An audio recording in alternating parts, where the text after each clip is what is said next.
Lawyer and politician Rodrigo Duterte served 7 terms as mayor of Davao City in the Philippines.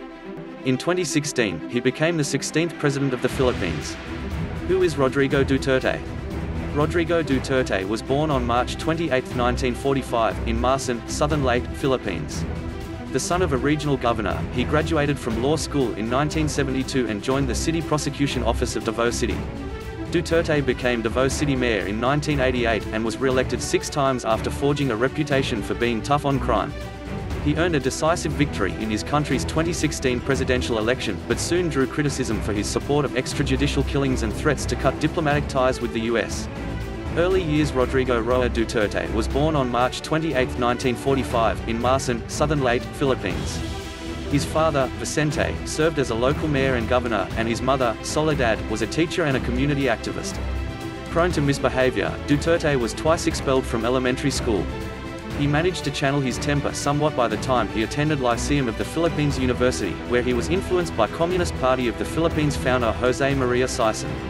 Duterte went on to study law at San Beda College, earning his degree in 1972 despite claims that he shot a classmate.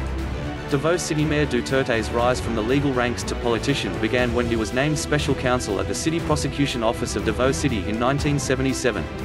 He became assistant city prosecutor 2 years later, and in 1986 he was elected vice mayor of Davao City.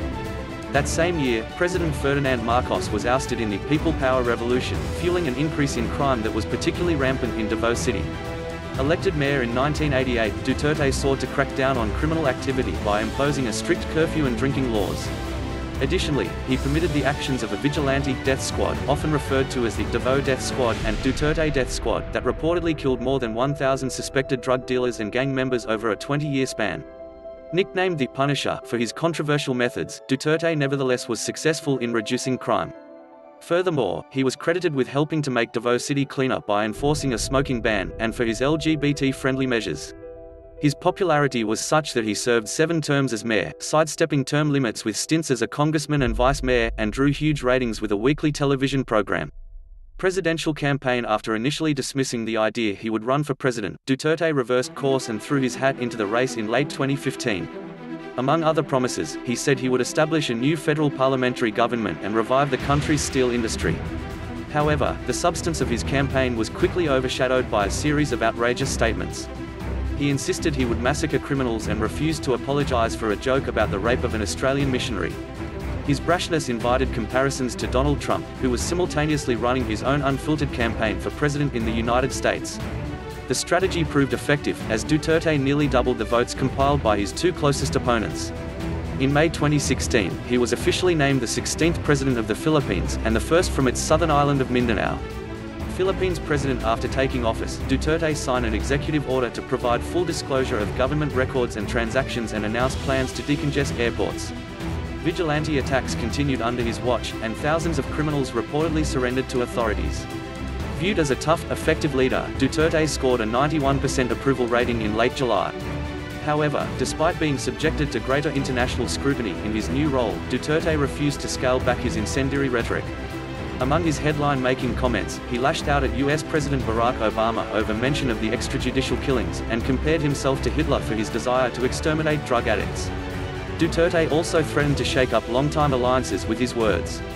Upon a state visit to China in October, he announced that he was separating with the US and aligning himself with the ideological flow of his host country. Although he later softened those remarks, he left many wondering whether he would attempt to tip the balance of power in the Pacific region. Duterte grew more receptive to rekindling ties with the US following the 2016 election of President Trump, who invited his Filipino counterpart to the White House in April 2017. In November, Duterte met with Trump at the Association of Southeast Asian Nations summit meeting in Manila. According to Duterte's spokesman, the 2 leaders discussed the ongoing problems with rampant drug use in the Philippines, but did not broach the subject of human rights violations. The US president chose to focus on areas of common ground, noting, "We've had a great relationship." Family. Duterte was married to former flight attendant Elizabeth Zimmerman from 1973 until an annulment was granted in 2000. 2 of their 3 children, Paolo and Sara, followed their father into politics. Additionally, Duterte has a daughter with his common-law wife, Hanilet Avoncina.